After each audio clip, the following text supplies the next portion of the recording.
Hey coach, in today's episode, we're talking with Aleena Kanner all about how to become your own health advocate in today's medical system.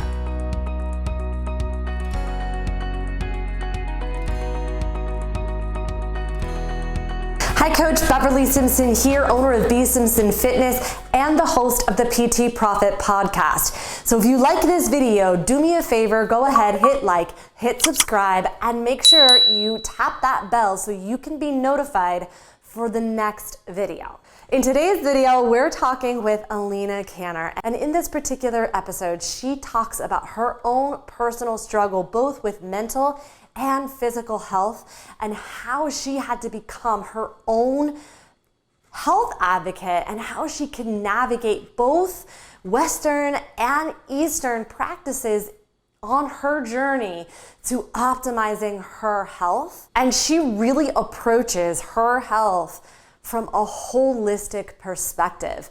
And in this episode, we go deep on how to navigate your hormones, how to manage stress, and how to really approach your health and start to look at key signs from your clients on how to best support them and be there for them on their journey to optimizing their health. So without further ado, let's run that episode. Hello and welcome back to the PT Profit podcast. I'm super excited for today's episode because we have a very special guest joining me. I'm super excited. It is really my pleasure and my privilege to introduce to you Miss Aleena Kanner. She specializes in optimizing performance and longevity through mastering your own habits. And today's episode, we're going into how to manage stress, both mentally and physically, and how it relates into the digestive system and hormone regulation. So thank you so much, Alina, for joining me. I'm super excited that you're here. Hi. Hi, thank you so much for having me. I'm very excited to be here too. I'm really excited. So first, before we dive in, we would love to hear from you. Can you just tell us a little bit about your story, who you are, and how you got into this work? Sure. So I actually started in athletics very, very young. I was a gymnast growing up, transitioned into bodybuilding, then transitioned into Olympic weightlifting. All pretty different, but they have similarities. I then, at the same time, while I was bodybuilding and weightlifting, I was getting my master's in something called athletic training. So I'm a certified athletic trainer. I went to University of Arkansas and I worked with very high level athletes working to rehab their injuries. So I worked on the sidelines with these athletes and I really got to help them and be, even on television, etc., while they're doing their sports. But I always felt that something was incomplete with myself and my athletic career. So after I graduated, I really dove deep into Olympic weightlifting. And I was at the brink of my career as an Olympic weightlifter. And I noticed that my body was doing some weird things. I had never experienced certain symptoms before that I was starting to experience. And I just didn't feel myself. And if you're ever in that position, you know your body and you know when you're off. And I was very off. So I took a step back from my weightlifting to figure out what was going on. And it's been about almost a year that I haven't been Olympic weightlifting. And I went through a couple of doctors and I've learned so much about myself in this process. And I basically changed my entire perspective on the idea of health and also fitness. So that's really where my story begins and what has happened. Oh, I can't wait. I'm sure we're going to talk deep about this today, but I'm really curious, when you're talking about going from being a competitor in Olympic weightlifting, what was that type of mental toll to all of a sudden go from not doing it or go from doing it to not doing it? Yeah, so because I was a gymnast, I think my mentality as an athlete, I've always had a very strong mental game. So towards the end of my career, I was competing on like 1 hour of sleep and winning the meets. Or I just loved competing, and I had this very solid mindset when it came to competing and when it came to training as well. So I was training about 20 to 25 hours a week for Olympic weightlifting, 5 times a week, about 2 to 3 hours a day. And it was kind of just something that I did. I didn't really think too much about it. It was part of my schedule. I was very regimented with my nutrition. I was just extremely regimented for a good 5 to 6 years, and even before that of my life, because as a gymnast, you're very regimented as well. And then I went from doing this very regimented schedule to stopping and pretty much going through a bit of a depression, because now the one thing that I knew myself as, which is an athlete, was gone in the matter of a day. So it was really difficult. And when I look back on it now, I'm grateful for that, because my mental game is a lot sharper right now because of going through that. And that was about last summer. I think that you have these twists and turns in your life to teach you lessons and to teach you different things about yourself, and to know that you can handle it. So maybe when I was going through it then, I was kind of a mess. But now when I look at it, it's kind of something that I think I really needed to go through and plow through and push through to know that I can handle anything. So I wasn't sleeping at that point too. So everything is worse when you don't sleep.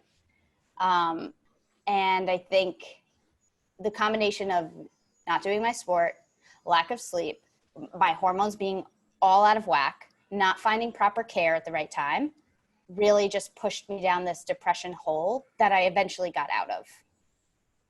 That's so good. You really hit on something that it's a motto that I live by, and I know that you personally hear me say it all the time, but you're either going to get the success that you want or the lesson that you need. And so the fact that you can say that all of these things that you've gone through and that you are grateful for them because it led you here, I think is just really powerful and something like, and a big takeaway.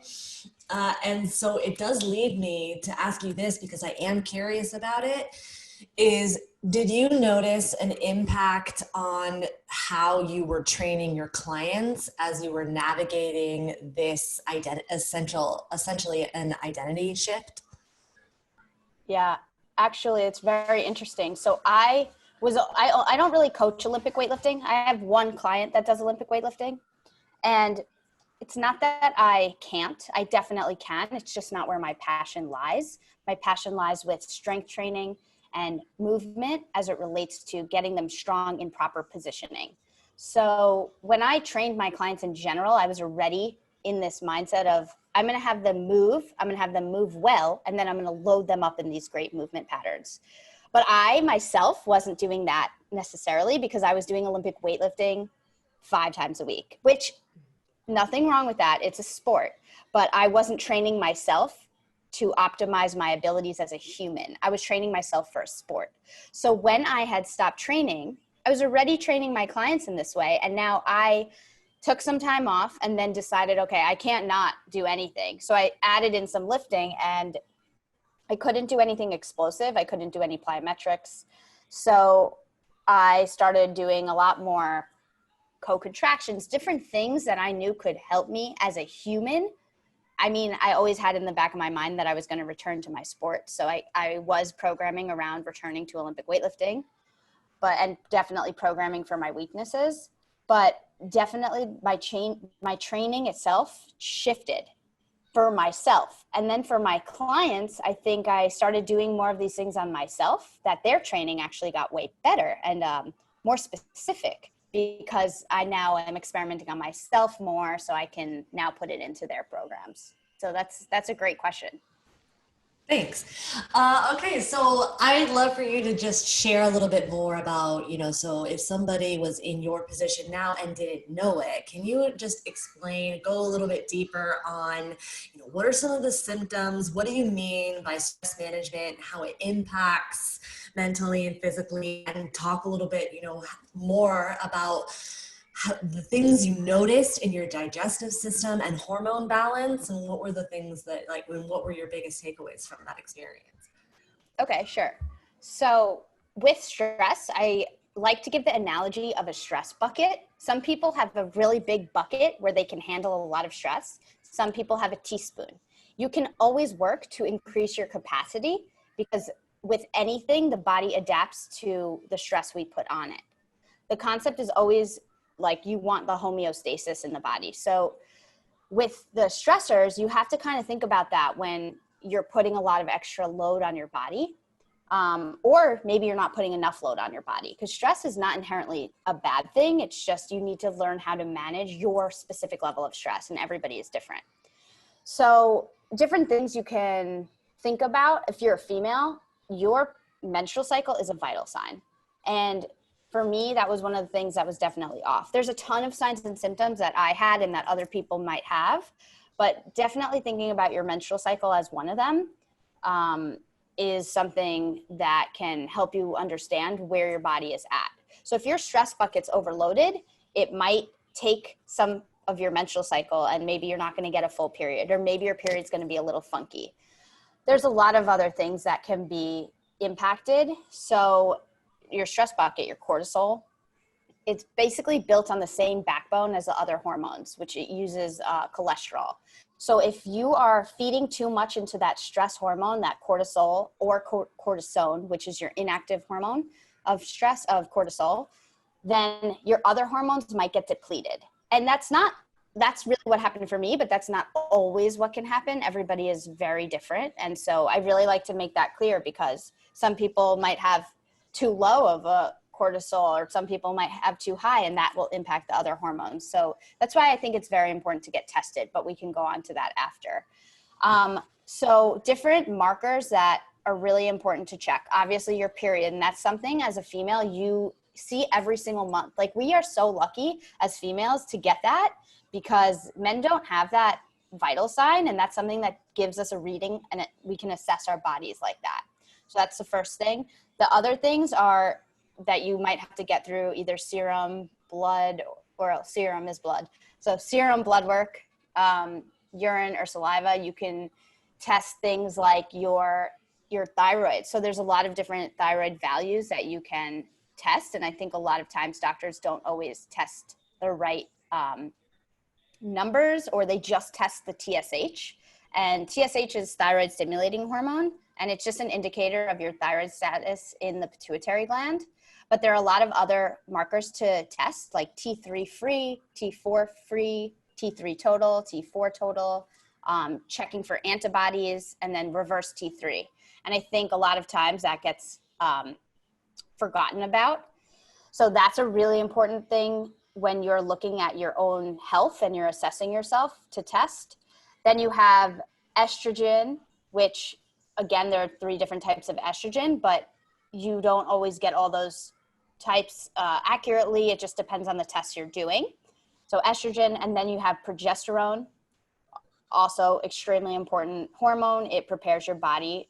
It's progesterone. It's for progestation. You're gonna have to edit that. Progestation. It prepares your endometrium for the potential of a pregnancy. And it's also a hormone that is known for, so progesterone is a hormone that is the calming hormone. So for me specifically, like, I was low in progesterone. So, and being calm was very difficult during this time period. So you could tell somebody who's low in progesterone all they want to calm down, but maybe they're not able to. It also helps with anxiety. Other hormone, testosterone, like, that's considered a male hormone, but we as females have it, and it's really important in it. It's important for muscle mass, strengthening bones, just mental function, and just overall growth. So these are different hormones that you can get tested to find out what's going on if you are feeling specific symptoms. So something I want to ask real quick, because you mentioned how for females, the menstrual cycle can be a vital sign for us to use as an indicator to see something's off in our bodies. Given that people start their menstrual cycle at different ages, is there a time like a timetable from when someone starts menstruating to when they can start noticing and using it as an indicator? Because I know for me, I'll speak for my experience. When I first got my period, it was a terrible experience, and it took a lot of time for things to just kind of regulate. So I'm curious, is there a time frame that you would use or suggest? That's an interesting question. I know sometimes when people first get it, their body is still trying to regulate, so that might be why yours felt like that. I'm not totally sure if it is specific, like from person to person, it's going to be different. I do know obesity plays a role in this because of maybe increased amounts of estrogen can relate to different symptoms through having a period or having an earlier period. I think that the biggest thing, especially as people get older and they're still experiencing these symptoms, is to get tested. If it was like my daughter and she was 13 and having terrible periods, I would test her personally. I do think that, yeah, obesity definitely plays a role. And that's one thing that I think is important. I don't know. You could edit that last line out. No, it's fine. So there is one thing that you said too that that I am actually curious about it. And this is just from knowing you personally. So I'm going to go ahead and bring it up. But one of the things that I really love about your work is the fact that you both work in a traditional Western medical experience, but you also incorporate a whole lot of you also incorporate a more holistic approach, which also includes more of a Eastern style medicine. And so when you are encouraging your clients or encouraging others to get tested and take a look at things, I noticed that you also brought up, obesity and suggesting essentially that nutrition and movement that could play a huge component in health and in your wellness. So how do you navigate those two types of approaches? Yeah, that's really interesting. I definitely have a more holistic view.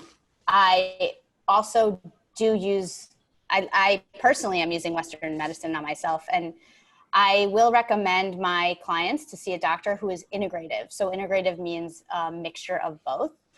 I think there's a time and place for Eastern medicine. And I think there's also a time and place for Western medicine. And when you merge both, you're getting the best of both worlds. As for training and for people that come to me and are working with me, I will try and educate as best as I can on different, let's say somebody comes to me and they're having really strange symptoms. I do always refer out. I have connections that I use and will try and educate them to help them understand things from different perspectives.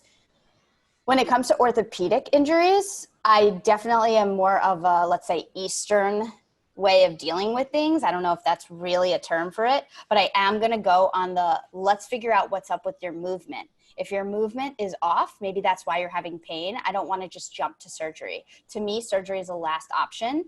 And there also is time and place for surgery. Sometimes you need it.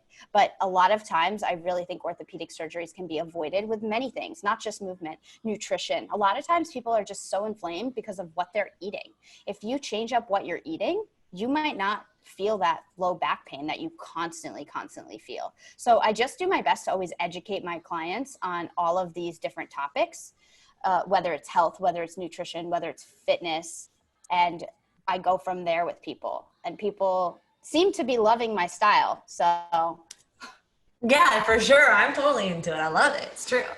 I love that. So, we've also been kicking around this idea of stress management. And I think that stress gets a bad reputation, especially when people hear the word stress or they hear cortisol, they think, oh, that's bad. I need to negate it. So can you actually speak a little bit more about stress kind of as a whole, how and why it's good, and what are the indicators that maybe you need more stress or less stress? Sure. So cortisol is our stress hormone, technically one of them.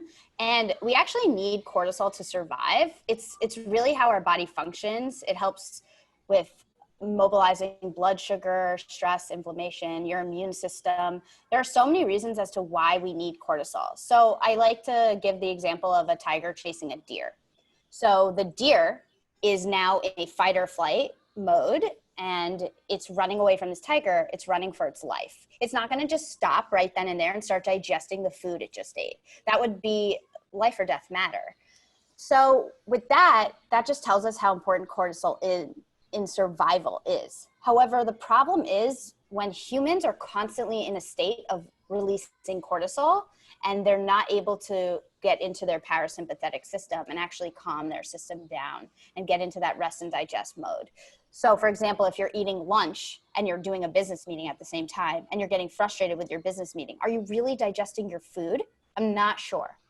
So that's why certain people that are very stressed out, maybe people that live in cities. I know living in New York City has brought my stressors out. Those types of people need to pay specific attention to when they're not in that parasympathetic mode. So that's where meditation comes in. And that's when, if you're having these symptoms, if you're feeling really anxious, or maybe you don't even know how anxious you are. Maybe you have no idea because you're just so anxious all the time. I've been there. I know that feeling. But now that I'm so much more relaxed as a human, I can understand what it's like to be super stressed out. So I think just taking those times throughout your day to meditate, take a couple minutes, take a deep breath, practice breathing. Doing these things really gets us out of this high stress mode all the time, this cortisol releasing. The problem with people is a lot of times they just don't really know. So just take a listen to the clues around you. If your friends are telling you to calm down a lot, maybe you need to either get your hormones tested, because that could be a thing, or also just add some meditation into your day. It's very beneficial. You know, something that you are talking about too, which I think is what most people miss, is that they think that the fight or flight experience that's happening in the brain with our autonomic nervous system is an adrenaline rush. Because when you are actually fighting for your life, typically you're also going to get that surge of adrenaline that you're not necessarily going to get when you're in a business meeting and your boss is being annoying, or you don't agree with something that's happening. But most people miss that their body is still responding in terms of stress as fight or flight. Yeah, totally. So, and then what's the opposite of that then? So you hear, oh, stress is bad, stress is bad. So when is stress good? So there's actually something called hold on, I actually need to find it. So stress can actually be really great for the human. I think people don't talk about this enough. Stress is needed, like we just said, for survival, but it's not always such a bad thing. It's a bad thing when you don't know how to manage it.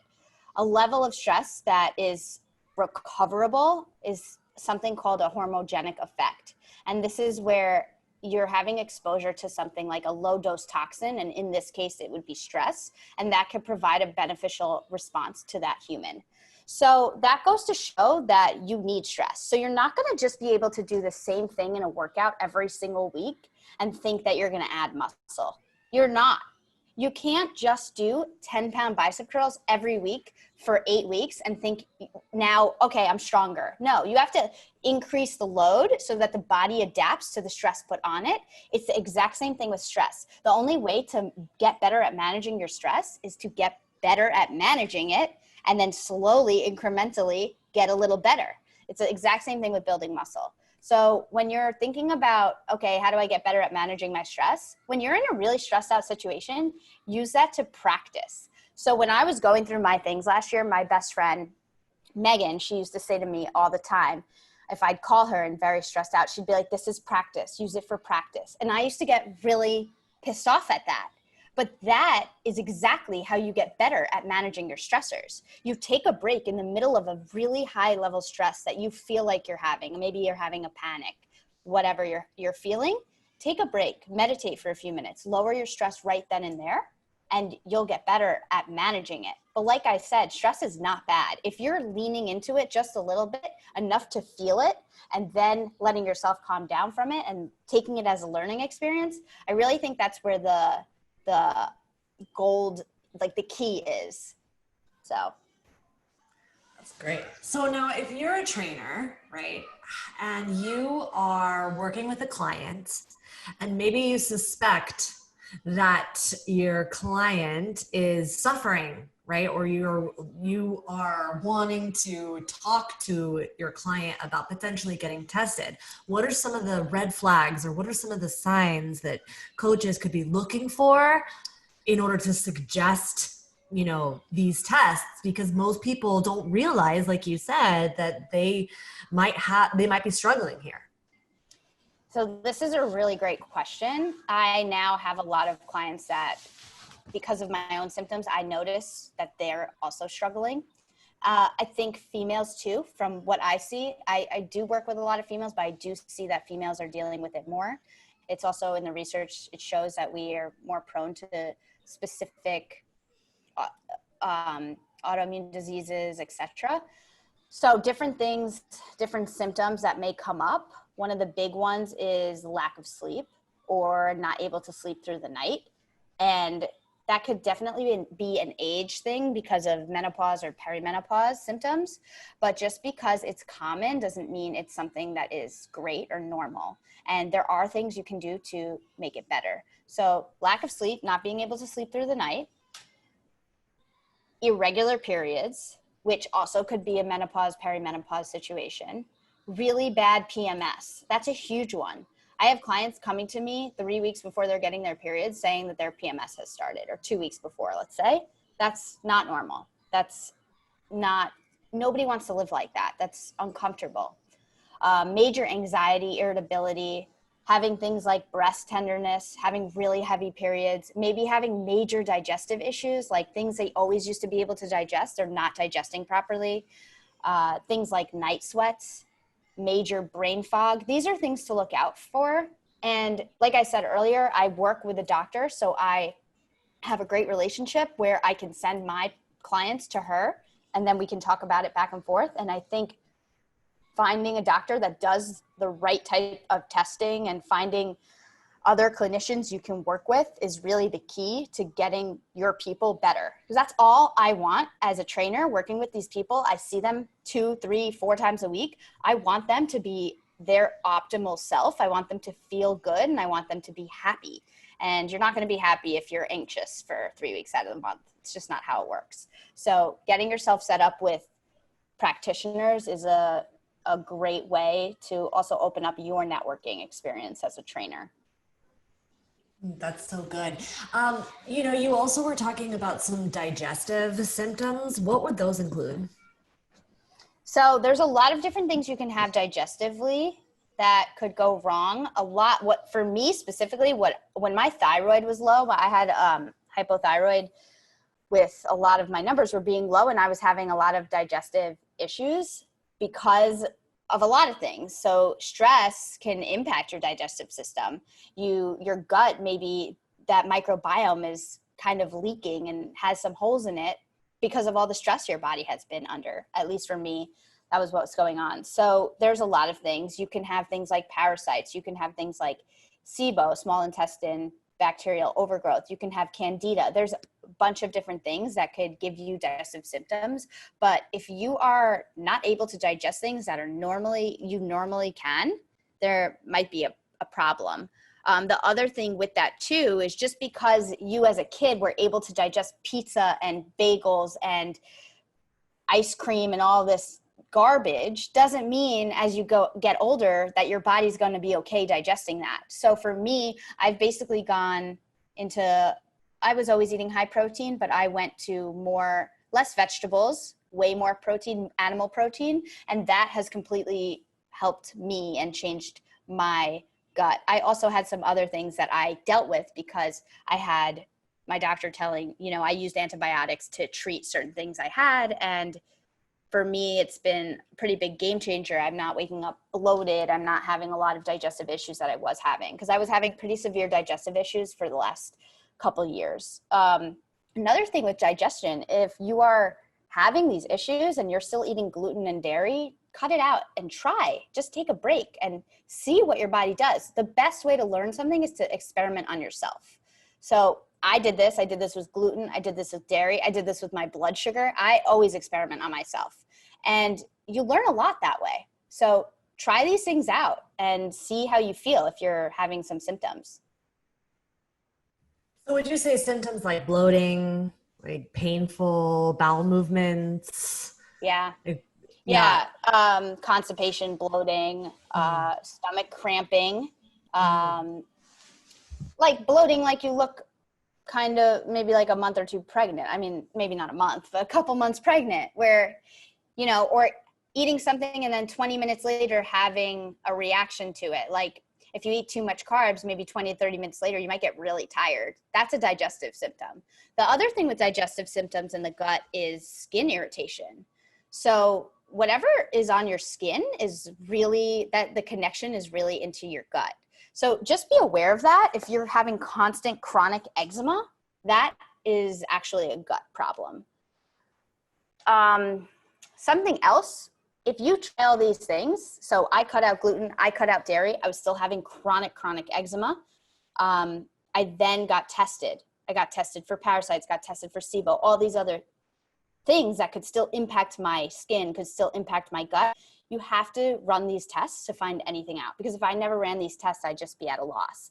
But a lot of times, some of these tests don't show everything that you're looking for. So it's really good to go to an integrative practitioner who knows the tests, knows what they should come back as, and knows the best way to treat them, that individual. I love that. And I also think that this is something that, in my personal opinion, this is something that a lot of Western doctors often miss, because things like you were saying, they will only test the TSH, and that range is so wide that they don't have a reason. And I understand where that comes from, but they don't have a reason to go deeper, which is why I think it's just so imperative and important that you become your own health advocate for yourself, but also if you could be that guiding light, that first line of defense for your client, that's going to help you build a relationship that will keep that client for life. Totally. I have clients that have come to me and friends too, in pain, and I can tell that they're struggling, and I know because I've been there. And so when I recommend them, I'm recommending them to the top people, because you want these people to feel better. You want them to be happy. I see these people a couple times a week. I just want the best for them. Definitely what you were saying about not testing using accurate tests. If I were to have just done my thyroid and only gotten my TSH, I'm the perfect example. My TSH has never had a problem. I've always been fine. My TSH one time on one lab came back funky, but that was because of some other situation. But my TSH always comes back pretty normal, but my other number, my T3 comes back pretty low. So you can have just low T3 and maybe you just need T3. Maybe there's so many ways to treat the individual, but you have to go to somebody that is going to actually help the individual for their needs. It's the same with movement. I'm not going to treat somebody that comes in with knee pain the exact same for somebody that comes in with shoulder pain. But I am going to tell you, I'm going to look at their hips, I'm going to look at their scapula, I'm going to look at their rib cage, and I'm going to look at everything despite what they're coming in for, because it's a holistic approach. It's a whole body approach. So it's the same with medical care. And I think if you have that view, you're in the right mindset for how to treat people. I think that's so good.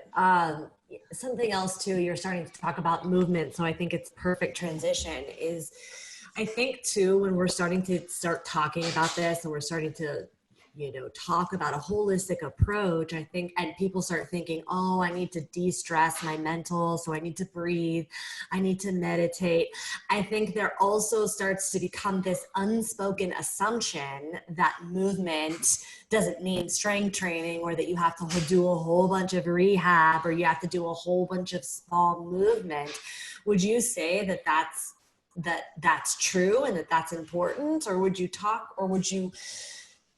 or do you think that this work is so that you can start strength training, so that you can start doing your intensive work? Yeah, that's a great question too. I think a lot of people just think when we're saying like de-stress, oh, stop lifting.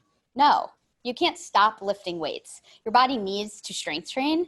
And yeah, we need to move. We need to move properly, but we also need to do that in our lifting. So yeah, I do breathing with my clients for about 10 to 15 minutes a session. Okay. Some of it's before, some of it's after. I try and get their system in a good position before we start lifting weights. And then at the end of the session, I get them into a good position to continue on with their day. The mid part of the session is a hard, not technically high intensity. It's high intensity, but it's something they can handle the entire time. Their heart rate is going, they're moving, they're in all different positions, they're doing full body range of motion. And that portion is the most important, because ultimately, how do you get people more fit and how do you get people to feel better inside? They need to move, and they need to lift loads, and they need to move and do it often. So if I have people coming to me once a week, you bet they're working really hard during that session. I've had people tell me multiple times, like, I need to stop. And I'm like, all right, like, I'm not doing this for my health. I do my workout for my health. You need to stop, but I need you to keep going. So I think it's really important to know that just because I'm utilizing breathing techniques doesn't mean the workout is easy. It's actually really hard. And I actually think what I've noticed with myself and using different breathing techniques, if I'm bench pressing, I'm inhaling maybe differently on the right than I am on the left to work on compression and expansion in my rib cage in different places. But when I'm doing that, it actually makes it a lot harder. So I used to be able to squat double body weight. Sure, I was strong, but my back hurt chronically. And now I don't, we're in a quarantine, so I can't squat nearly as much, but I'm doing tempo squats and I'm dying. So you can, weight is relative. And I think you can play around with tempo. You can play around with so many different things to make it hard for the individual. And it should be hard. I love that. And I love that too, what you're saying, that if you are doing a movement and you're doing it badly, or you're moving in a way that could potentially injure yourself, it doesn't matter how heavy it is. It doesn't matter how intense it is. It matters that you're getting it right so that you can actually get stronger. And then it always tends to be the stuff that you need to do that is your body is going to feel it. Your body is going to say, oh, this is hard. Yeah. I think that's really where intelligent training comes into place. Like, for example, last week I did like a little experiment. I did 12-pound tricep extensions.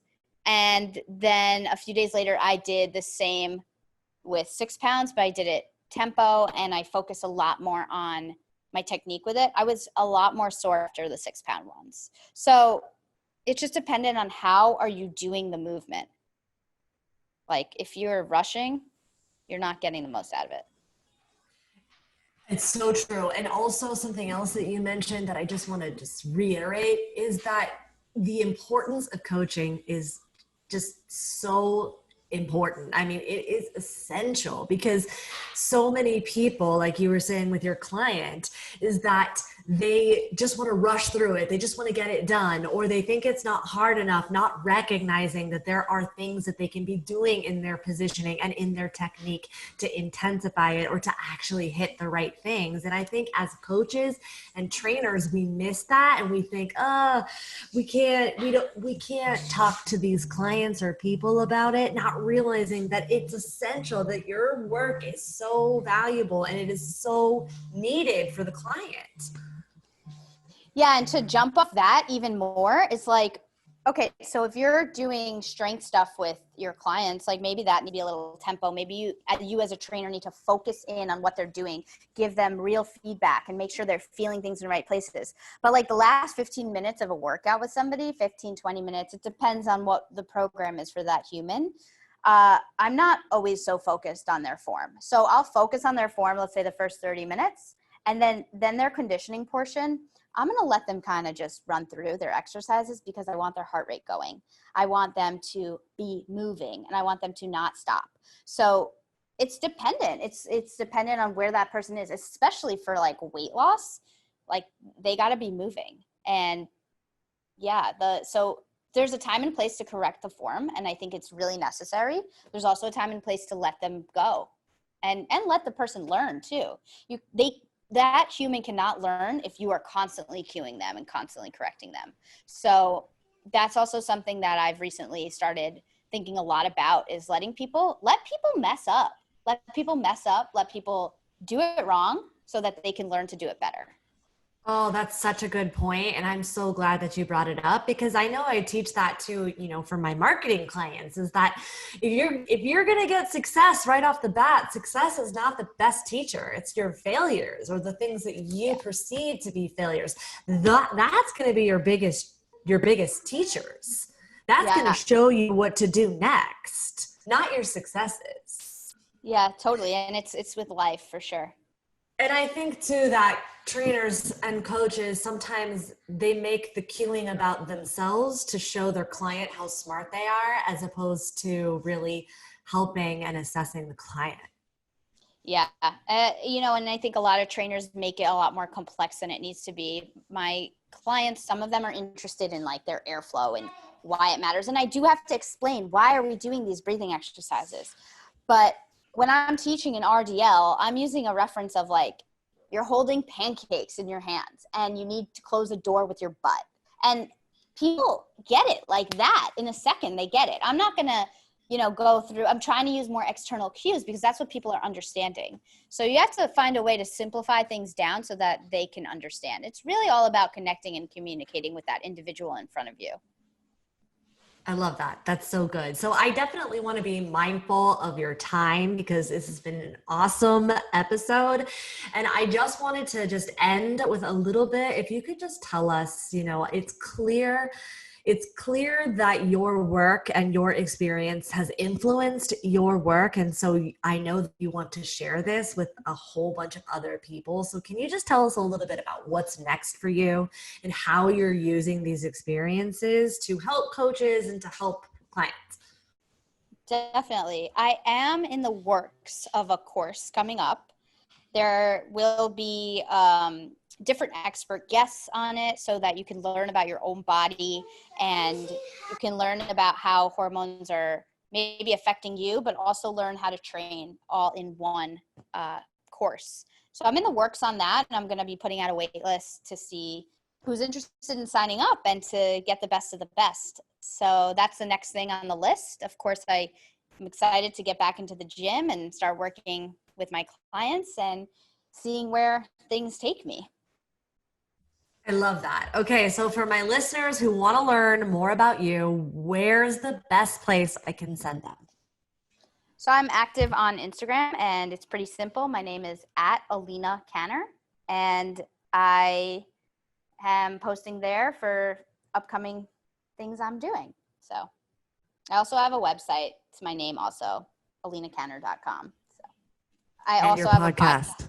Yes. I also have a podcast, and the podcast is with me and my best friend who lives in Seattle. Her name is Megan, and we interview experts every week. We put episodes out, and it's called Move Your Brain, Move Your Body podcast. You can find us on Instagram @MoveYourBB, or you can search on Apple or Spotify. We're on both.